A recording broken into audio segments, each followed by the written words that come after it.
ಪ್ರೀತಿಯುಳ್ಳ ದೇವಚಂದ್ರೆ, ಈ ಸಂದೇಶವನ್ನು ನೀವು ಕೇಳಿಸ್ಕೊಳ್ತಿರುವಾಗ ಯೋನನ ಹಾಗೆ ನೀವು ಹಿಂಜರಿದಿರ್ಬೋದು, ಅಭಿಧೇಯರಾಗಿರ್ಬೋದು. But today is your time.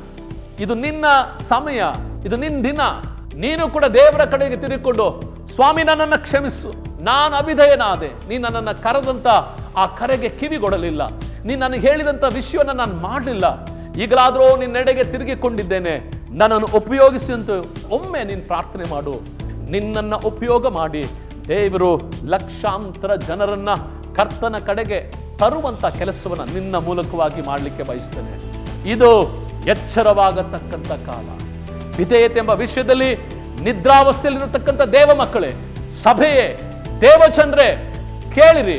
ದೇವರ ಕಡೆಗೆ ತಿರುಗಿಕೊಳ್ಳುವ ಸಮಯ ಇದು. ಈ ದೇವರ ಕಡೆಗೆ ತಿರುಗಿಕೊಳ್ಳುವಾಗ, ಈ ನಿದ್ರಾವಸ್ಥೆಯಿಂದ ಎಚ್ಚರಗೊಳ್ಳುವಾಗ ಕರ್ತನು ನನ್ನನ್ನು ನಿನ್ನನ್ನು ಉಪಯೋಗಿಸಲಿಕ್ಕೆ ಶಕ್ತನಾಗಿದ್ದಾನೆ.